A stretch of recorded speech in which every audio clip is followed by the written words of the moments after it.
In this video, I'm going to show you the two ways I color grade my 8-bit footage to get the film look. First is Dehancer, which is a plugin for film emulation, and the second, the free way, which doesn't even require studio version of DaVinci Resolve. So hi, we are in the editing software. I am using DaVinci Resolve and I have added some test clips, and before I add Dehancer, I will add a couple of nodes here. The last one is going to be Dehancer. We are going to add the CST. I shot this footage Sony S-Gamma S-Log2. Then color space is going to be Rec 709 and Gamma 2.4. For now, I think I don't need to change anything here. So the first thing I'm going to do is set up HSV. If you don't know, HSV is a better way to increase saturation in an image. So I will change the color space into HSV and then disable channel 1 and channel 2. And now when I will go to primary wheels and increase the gamma. HSV stands for hue, saturation and value. Hue is like the colors red, blue, green, whatever, and saturation is like saturation and value is like the brightness of the color. So if we disable the hue and value in this channel 1 and 3, then we only get the saturation. So when we increase the gamma value, the saturation is much more rich and it feels so much better than just increasing the saturation globally through the sliders in the primary wheels. Now we are going to go into Dehancer and put this plugin here. Now when we apply this effect, there are some changes already done, but what I like to do is press option and click on any of this arrow here, right here, and it will collapse everything, and then I will go to option and click disable all tools. So the first tab you'll find is the input tab, and the input tab in the Dehancer is like the combination of CST and primary wheels, and you can select the settings according to which you shot your footage and adjust the primary settings like exposure and white balance. But what I like to do is I add separate nodes for these things and separate for Dehancer. So I'll just leave Rec 709 here. So the next tab is film tab, and this is like the most important tab in this film emulation. And if you don't know what a film stock is, it's basically the film, like physical film that is used to shoot the movie, video, whatever. So I'll just enable it and you can see a lot of changes here. I will be using Kodak Vision 3 250D, which is like the most popular film profile, but you can see there are lots and lots of profiles you can choose. So right after choosing the film stock, Dehancer actually recommends to go to expand tab. For that, what I will do is I will go to monitor and click on the clipping indication. So what it's going to do is, let me give you an example. I'll enable this, and if I change this, you can see this is the red part, and this red part is showing that there are no details available on this zone, like they are pure white. So we don't want that, so I'll increase it back and it's perfect for now. Now we will go to the print tab. The film developer and compression will come back. In the print profile, I will choose Kodak 2383 print film, and this changed the picture very much. So we are going to go back and increase the white point a little bit. Yes. Now I'll go to the film developer and enable it, increase the contrast a little bit. Film compression is the tool that is used to compress the highlights of the footage, because in real film cameras the highlights get clipped much later than a digital camera. So if I apply this film compression, what it's going to do is just compress the highlights. So when I apply this film compression, make sure to see the highlights. Now that we have worked with film developer and compression and expand, now I come back to the print, and I will change the target white, which is like white balance, and a little bit of exposure, because I think it's a little bit overexposed. Yeah, tonal contrast is a little bit different than the normal contrast. Then I put the color density all the way to the up, and I will also add this analog range limiter. In the color head, I don't really like to change anything, because the footage I shot is first S-Log2 and it is also 8-bit. So if I change much in this image, then it's going to break very easily. Now we are getting into the parts where I like this plugin the most, which is film grain. So the film grain contains several presets of different millimeter films, and for all of them there are 3 presets of ISO, which is 50, 250 and 500. I like the 35 millimeter, and I will decrease the amount a little bit. Now coming to halation, I like the halation.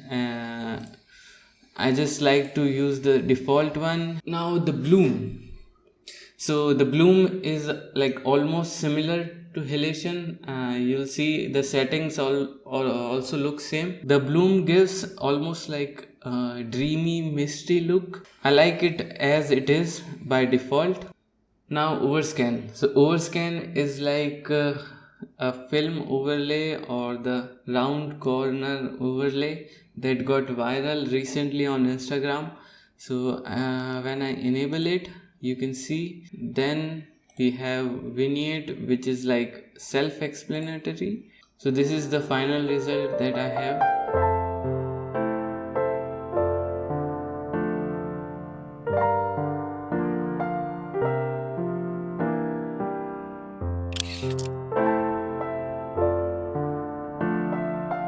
So let's go on to the free method.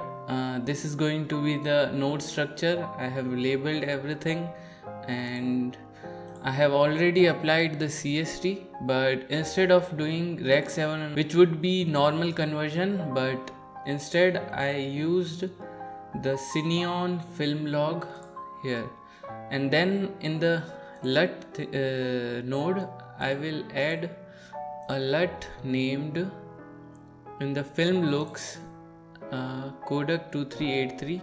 Now you have 3 options, either D60, D55 or D65. So I'll just choose the middle one and apply it. So I have added this HSV already.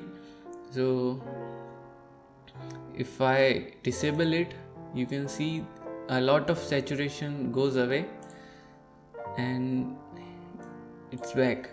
Now for the contrast, what I am going to do is just go to the primary wheels, click on the editable splines and bring this black up and the highlights or whites down, and then I'll just make a S curve so that the contrast becomes much better.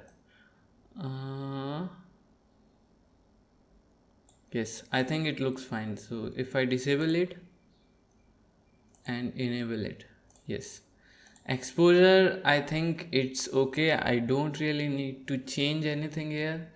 White balance also seems fine, but I can maybe think, yes, I think it's fine. I don't need to change anything. Then halation. For that there's a effect called halation, but if you apply it, this is a studio version, so for that I'll just remove it and we will create our own halation. I'll just type edge detect here and apply this effect, then change the mode to grayscale and color to like orangish reddish color. Yes, and then we will adjust the width. Yes, brightness and gamma. Then we will add a little bit of blur. Yes, and then we will just change the composite mode to screen. And right now this effect is too much, so we will go to the primary wheels, click anywhere and just let it go all the way down.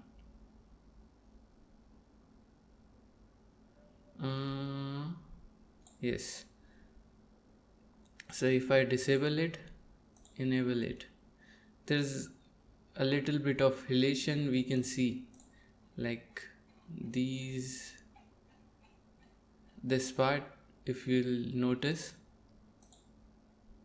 but it is a very strong effect. I don't know how to yes, so now it looks great. I know it's not perfect, but this is what I can do in the free version. And the last one is glow, so I'll just add the glow. It's too much, so we will reduce it in the gain.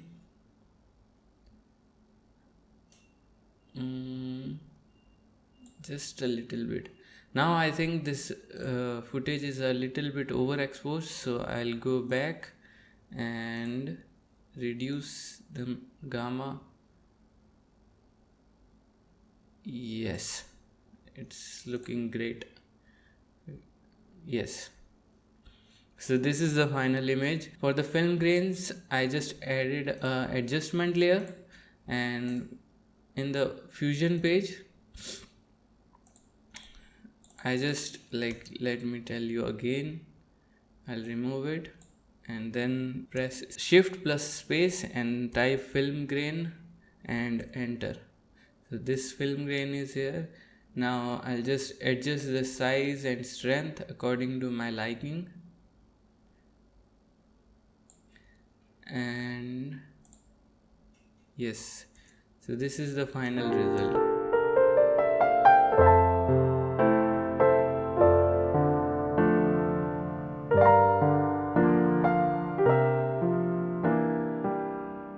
So my final thoughts are that if you need a really customized film emulation, then you should definitely go for Dehancer. But if you don't really care about a particular film stock or film profile, then I would say this free method that I showed for Kodak 2383, it is pretty decent. But if you need something else like Fujifilm or any other type of film stock, then you will need to use a film emulation. And if you want to buy a film emulation, then there's no other better option than Dehancer.